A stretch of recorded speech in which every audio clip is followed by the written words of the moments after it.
Primeiro, eu quero começar com uma frase forte para provocar o nosso internauta, né? O arroz subiu 30%. O feijão, em torno de 30% também.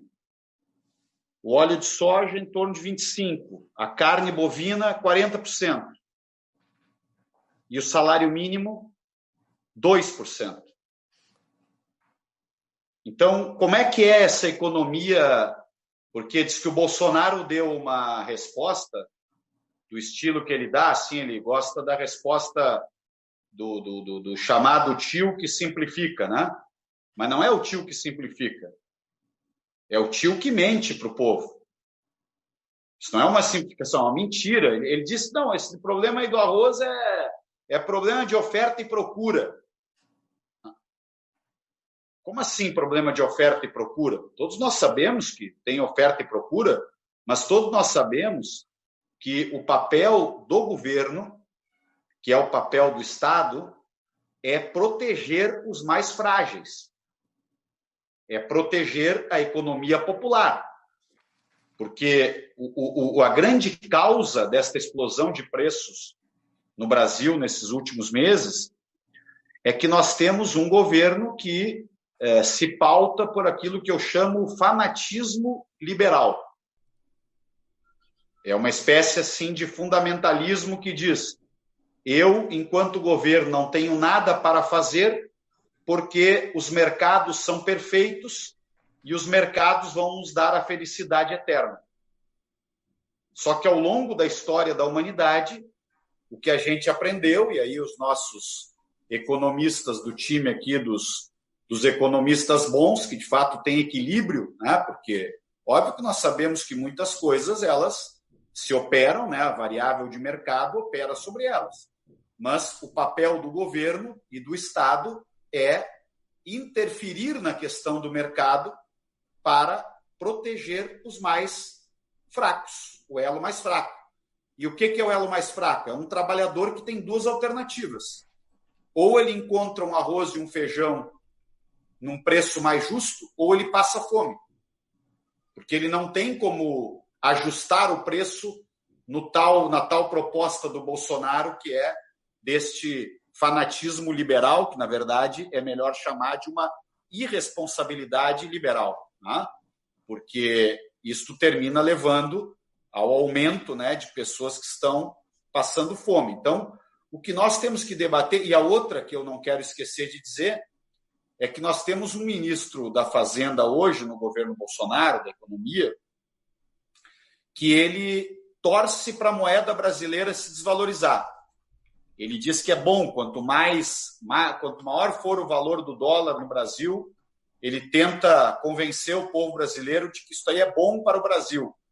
Um dos motivos seria, misturando com o preconceito dele, que aí as empregadas domésticas não poderiam ir à Disney. Veja o padrão da política econômica que está sendo implementada no país, né? Nós sabemos que uma taxa de câmbio ela tem que ter um equilíbrio que signifique a proteção da indústria nacional, porque, obviamente, tu não pode ter um câmbio nem num extremo e nem no outro. Só que, desde que entraram estes economistas do fundamentalismo liberal para comandar a economia, que é a mesma política econômica, o Temer e o Bolsonaro é a mesma política econômica, o dólar foi explodindo, né?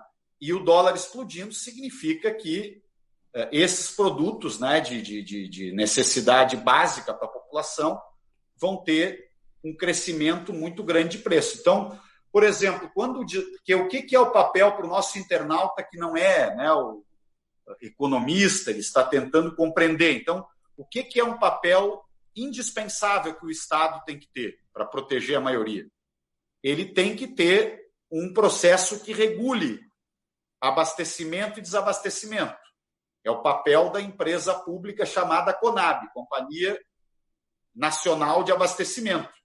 Então, quando uma circunstância do tal mercado de oferta e procura derruba o preço do arroz para um valor que vai fazer quebrar todos os produtores de arroz, porque não cobre nem o custo de produção, o Estado, através da CONAB, tem que comprar estoques para garantir que o preço fique num patamar para impedir a especulação no outro extremo, que é a especulação para quebrar o produtor de arroz.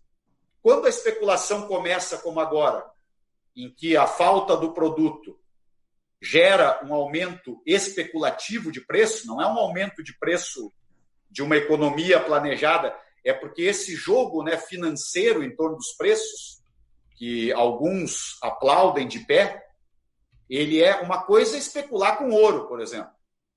Se quiser especular com ouro, eu fico chateado, porque eu não gosto de especulação nunca, eu gosto de economia justa. Eu gosto de uma atividade produtiva que ganhe um dinheiro justo, que tenha uma margem de lucro justa. Eu gosto de economia justa. Mas vamos admitir que queiram fazer, Rafael, uma especulação, sacanagem de mercado, mecanismos, ataca a moeda tal, volta aqui. Faz isso com ouro, tá bem. Agora, fazer com arroz e com feijão é fazer com a vida das pessoas. Então, aqui tem que ter interferência do Estado. Tem que ter mecanismos de regulação para corrigir as imperfeições do mercado. E as imperfeições do mercado, aí o Guilherme e a Patrícia falam melhor do que eu sobre isso, é um velho desafio da humanidade. A humanidade está sempre atrás de corrigir as imperfeições do mercado. O mercado tem coisas boas, que nós devemos aproveitar sempre, mas ele tem imperfeições que, para isso aqui, o Estado tem que atuar. Então, por exemplo, neste momento, se a Conab estivesse funcionando e ela não tivesse desmontada, semi-falida, porque foi esvaziada pelo Temer e pelo Bolsonaro, que eles diziam que o mercado ia resolver o problema do preço do arroz, né? Nós teríamos estoques de arroz para colocar no mercado e poderíamos, inclusive, colocar no mercado especialmente para as pessoas que mais precisam. E a outra coisa que eu não posso passar sem falar é essa questão que o Guilherme já colocou bem, mas eu quero sublinhar. Quem é que produz feijão num país como o Brasil? É a agricultura familiar, não é o agronegócio. E isso, então, a explosão do preço do feijão significa que caiu a produção de feijão porque o governo desativou programas que têm a ver com a segurança alimentar, porque o mercado não garante a segurança alimentar. O mercado, ele trabalha, esse sim, o mercado é, como diz o presidente Bolsonaro, o mercado trabalha tentando tirar o máximo da lei da oferta e procura. Agora, se este máximo é um máximo inaceitável para a sociedade, quem tem que proteger a sociedade é o presidente da República, é o governo. Por exemplo, quando explodir esse preço, Rafael, se eu fosse presidente da República, no dia seguinte ia estar reunida uma mesa de ministros, de técnicos para me analisar, me traga opções aqui, como é que eu posso baixar o preço do arroz. Eu ia estar na linha de frente como presidente da República para baixar o preço do arroz e baixar o preço do feijão. Agora o Bolsonaro, ele lava as mãos para a pandemia, ele lava as mãos para a explosão de preço, ele lava as mãos para tudo, porque, na verdade, ele não governa, né? O Bolsonaro, ele faz live e administra o gabinete do ódio para alimentar polêmicas e verificar permanentemente como ele consegue se manter no poder. Ele não está... É um presidente diferente que nós temos agora. Inclusive, para fazer oposição, eu tenho dito isso nas reuniões, nós temos que reciclar a maneira de fazer oposição. Porque nós não temos, Patrícia e Guilherme, um presidente que esteja preocupado em governar com alguma racionalidade governamental.